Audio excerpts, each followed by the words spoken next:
Excellence, Monsieur le Président du Faso, chef de l'État, je voudrais, au nom des enfants ici réunis, vous traduire notre gratitude pour l'importance que vous accordez à cette frange si importante de notre société et pour l'opportunité que vous offrez aux enfants aujourd'hui de vous rencontrer dans le cadre de la Journée mondiale de l'enfance.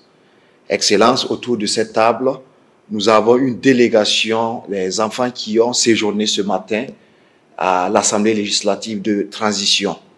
Toutes les couches sociales sont ici représentées et les enfants sont issus des 13 régions de notre pays.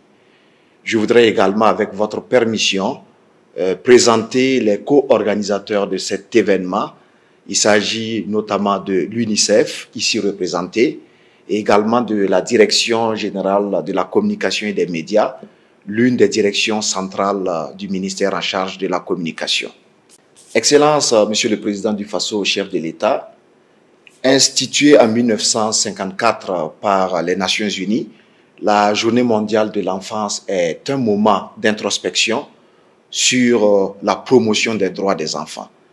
L'année dernière, exactement le 20 novembre 2023, vous avez consacré toute une demi-journée à échanger avec les enfants et cela a été une opportunité pour ces enfants de découvrir plusieurs pans de votre parcours, en l'occurrence votre parcours scolaire, universitaire, mais aussi votre expérience de vie que vous avez bien voulu partager avec eux.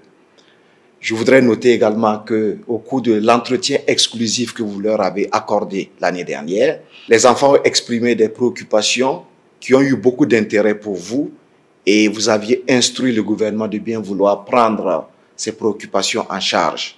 Alors cette année, pour rester dans la même dynamique, nous avons suggéré, Excellence Monsieur le Président du Faso, et vous l'avez accepté, que les enfants séjournent au sein de l'Assemblée législative de transition au cours donc d'une session plénière présidée par Dr Ousmane Bougouma.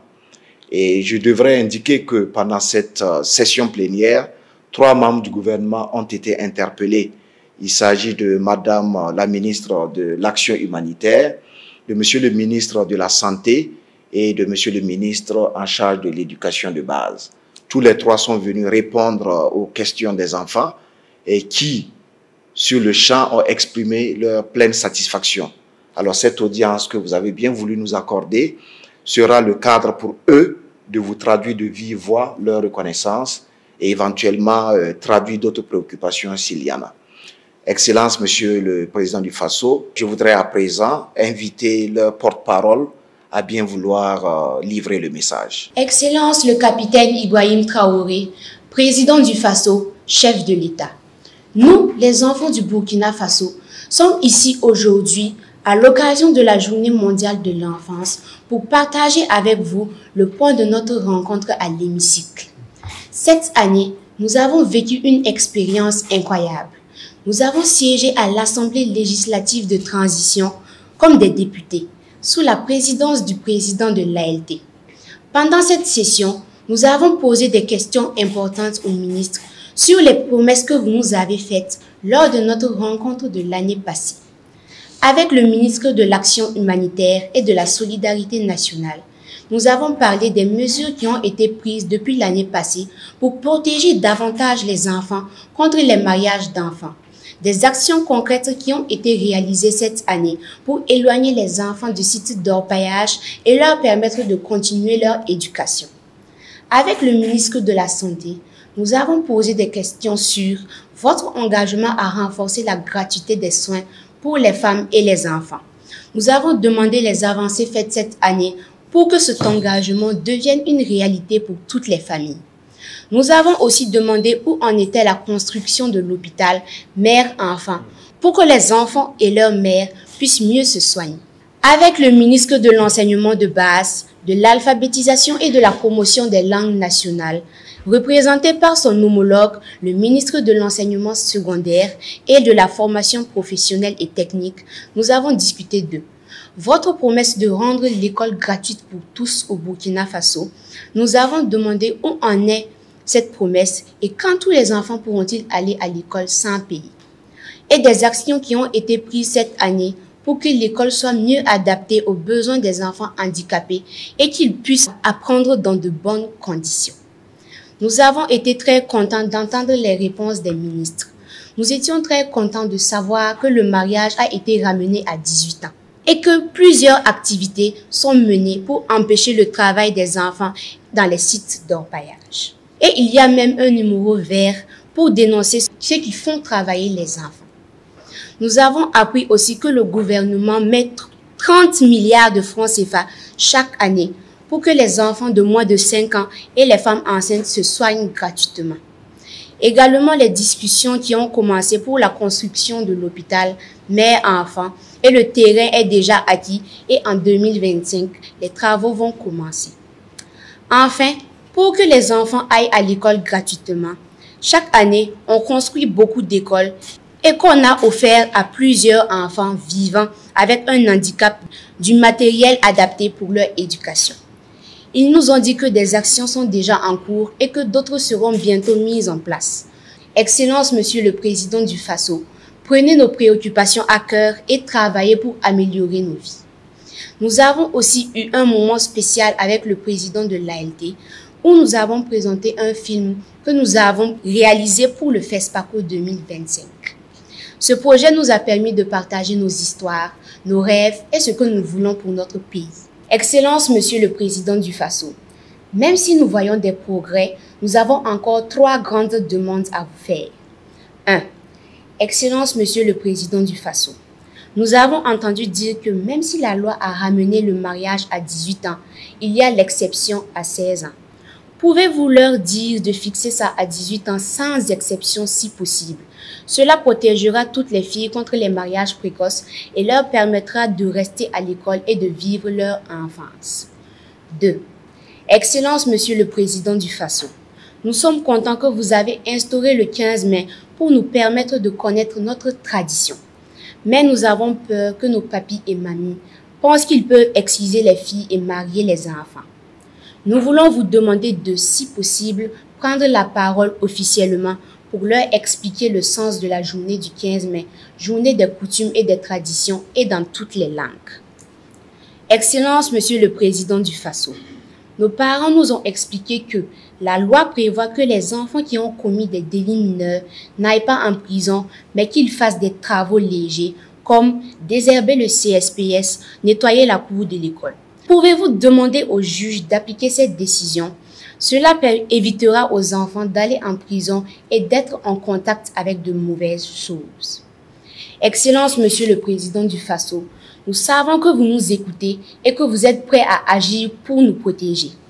Ces changements sont très importants pour nous et nous permettra d'avoir un avenir meilleur.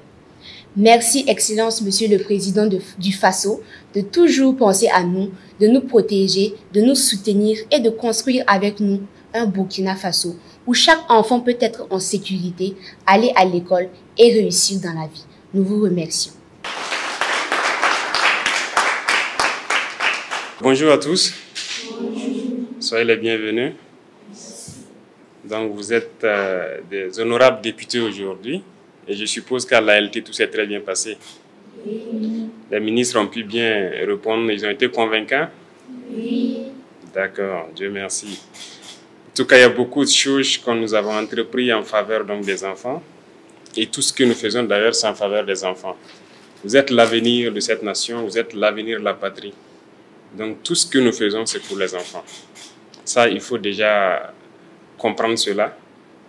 Toute initiative que nous prenons, c'est pour votre bien-être, c'est pour que vous puissiez vivre donc en bonne santé, aller à l'école, vous épanouir et faire tout ce que voilà, vous pouvez apporter pour la patrie. Beaucoup de choses ont été initiées, beaucoup de choses restent à faire, tout dépend du rythme auquel nous partons. Et comme vous constatez, il y a beaucoup d'enfants aussi qui étaient déplacés, mais qui commencent à reprendre les cours petit à petit dans plusieurs localités. Ça, c'est dû à l'abnégation des forces de défense et de sécurité et les VDP qui sont sur le terrain, qui se donnent corps et âme, qui se sacrifient jour et nuit pour que vous, les enfants, vous puissiez vivre en paix et aller à l'école. Rien qu'aujourd'hui, donc, j'apprenais dans une des régions, il y a au moins plus de 10 000 enfants qui ont repris les cours. Donc, les classes ont été officiellement ouvertes et je pense que ça va en droite ligne avec vos aspirations, qui sont que tous les enfants puissent aller à l'école. Les infrastructures éducatives sont en pleine amélioration. Et je pense qu'il y a beaucoup d'enfants parmi vous qui viennent de certaines régions qui ont dû voir pendant la saison pluvieuse beaucoup d'écoles qui se décoiffent et donc qui impactent négativement sur vos cours. Donc nous avons élaboré un nouveau modèle d'école et nous sommes en train de trouver les moyens pour implémenter ça un peu partout au Burkina pour que les intempéries et autres catastrophes naturelles ne puissent pas impacter vos études. Au cours de l'année, il y a eu quelques inondations et à Bobo-Dioulasso, il y a une école où les eaux ont failli piéger des enfants. Dieu merci, les pompiers donc, ont pu rapidement intervenir. Donc tout ça nous a interpellés à réfléchir à un modèle d'école qui pourra donc permettre aux enfants d'étudier en toute sécurité et de bien étudier. Sur le volet de la santé, comme ils vous l'ont dit, c'est réel. Nous sommes en train de lancer l'hôpital mère-enfant. Rien que cette semaine, j'ai eu une petite rencontre avec quelqu'un du Bureau national des grands projets pour parler de ça. Et j'espère bien que 2025, on pourra le lancer. L'ambition, c'est que vous partez à l'école gratuitement et qu'on puisse vous soigner gratuitement. C'est notre objectif et nous travaillons à ce que cela puisse arriver. C'est notre rêve aussi comme ça. Et c'est ce pourquoi nous nous battons. Dans les mines, nous avons opté pour une technologie actuellement qui a été faite au Burkina Faso. Et donc, si vous voyez, dernièrement, dans la région du sud-ouest et avant ça, dans la zone donc, des Orgo, on a pu mettre en place ces machines-là qui permettent d'extraire l'or de façon écologique, je dirais, sans utiliser d'abord les produits chimiques qui peuvent être très dangereux et pour les enfants et pour les adultes, mais aussi qui empêchent que les enfants viennent sur la mine et faire certains travaux très pénibles.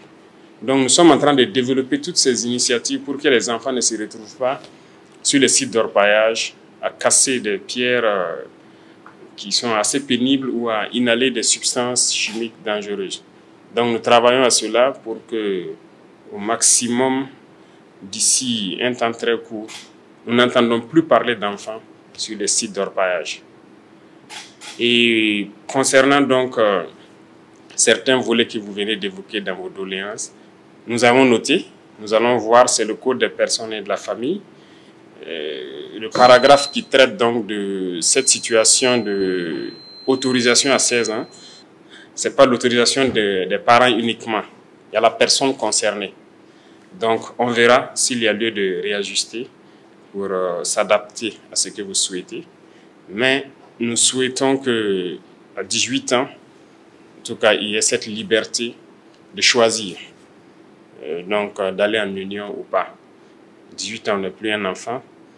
Et voilà pourquoi nous avons fixé l'âge à 18 ans. Mais nous allons réfléchir donc à ce paragraphe du Code des personnes et de la famille et voir ce qui peut être fait.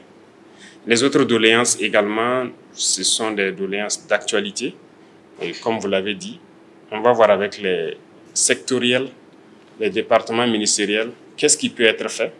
Et je suppose que l'année prochaine, s'il plaît à Dieu, vous pourrez leur poser des questions sur un début d'exécution de ce que vous souhaitez.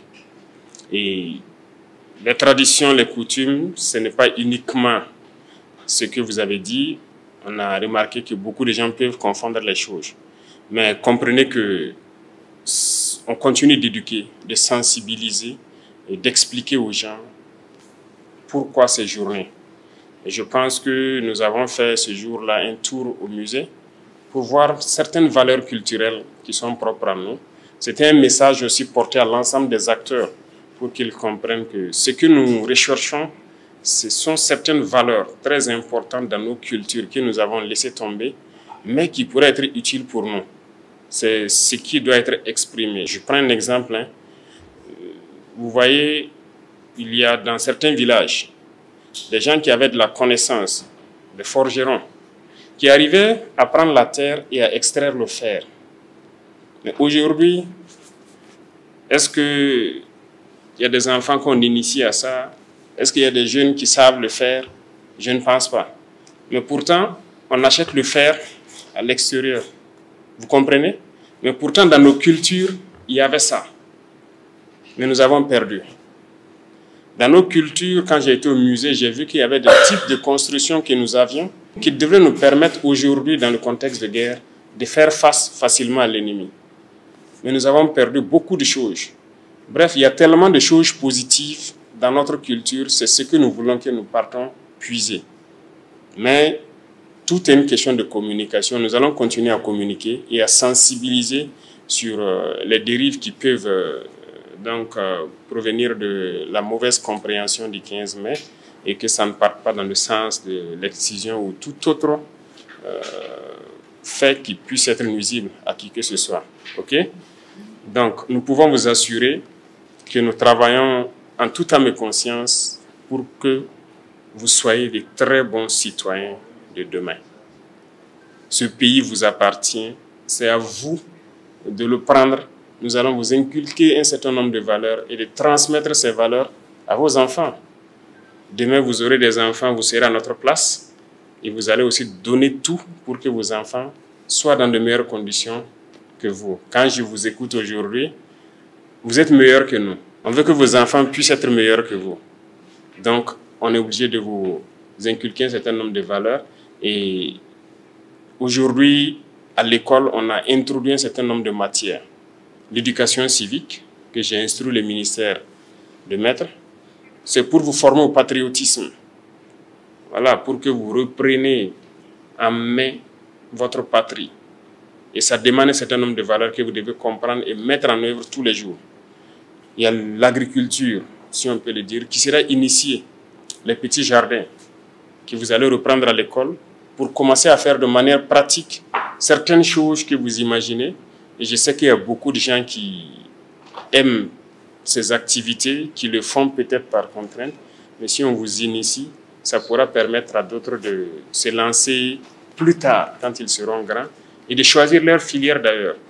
Donc, même les métiers, un certain nombre de petits métiers seront introduits à l'école pour que ceux qui ont la passion pour la mécanique, l'électricité ou autre, puissent dès un certain âge commencer à toucher du doigt de manière pratique et pouvoir se spécialiser à un moment donné pour être très performant dans la filière qu'il aura choisie. Voilà un peu un certain nombre d'innovations que nous sommes en train d'introduire à l'école, mais nous restons toujours à l'écoute. Peut-être que vous pourrez vous-même réfléchir à quelque chose et faire des apports. Donc vous n'êtes pas que des enfants, ne vous dites pas que vous ne pouvez pas apporter quelque chose. Vous pouvez réfléchir, faire des propositions aussi à vos enseignants, à vos encadreurs. Ils vont nous faire remonter et ça va nous permettre d'améliorer beaucoup de choses. On se comprend?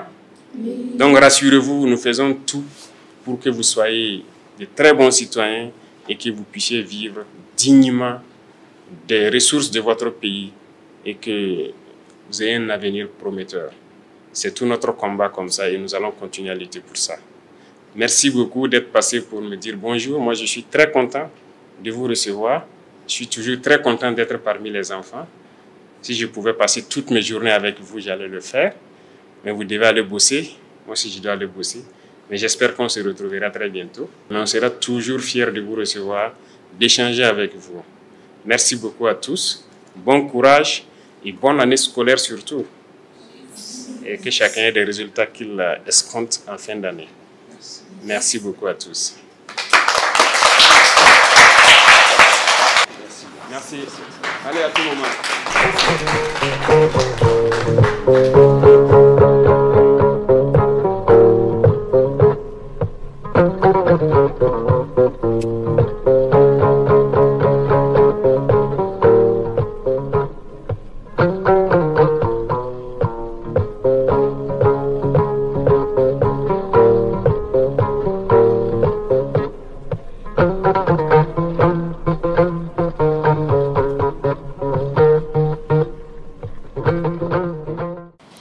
Nous sommes une délégation des enfants du Burkina Faso et nous avons eu l'honneur d'être reçus en audience par le capitaine Ibrahim Traoré, président du Faso, chef de l'État. Nous sommes venus dans le cadre de la Journée mondiale de l'enfance pour partager avec lui le point de notre rencontre qui est une session plénière à l'Assemblée législative de la transition. Pour l'édition 2024 de la Journée mondiale de l'enfance, plus de 200 enfants du Burkina Faso ont siégé à l'hémicycle. Au cours de ce séjour, nous avons joué le rôle de députés pour interpeller le gouvernement sur la mise en œuvre des engagements pris par le président du Faso, le capitaine Ibrahim Traoré, avec les enfants au cours de l'édition passée, le 20 novembre 2023. Avec les différents membres du gouvernement, nous avons échangé à l'hémicycle sur des questions comme la construction de l'hôpital mère-enfant ou encore la question de la gratuité de l'école pour tous au Burkina Faso, l'adaptation des infrastructures aux besoins des enfants handicapés. Nous avons été très contents d'entendre les réponses des ministres. Nous étions très contents de savoir par exemple que le mariage est ramené à 18 ans. Au cours de l'audience, Son Excellence le Président du Faso a rassuré que des actions sont déjà mises en place et que d'autres seront bientôt mises en place. Cela nous montre que Excellence Monsieur le Président du Faso prend nos préoccupations à cœur et travaille pour améliorer nos conditions de vie. Au cours de l'audience, nous avons aussi exposé à Son Excellence d'autres doléances liées aux droits des enfants. Nous avons exposé au président du Faso nos inquiétudes sur les risques de résurgence de certaines pratiques comme l'excision et le mariage précoce. Nous, enfants du Burkina Faso, nous réitérons nos remerciements à Son Excellence Monsieur le Président du Faso et à tout son gouvernement pour tout ce qu'ils font pour nous et pour améliorer nos conditions de vie et d'études. Nous prions Dieu qu'il accompagne les autorités dans la lutte contre le terrorisme pour que la paix revienne dans notre pays, le Burkina Faso.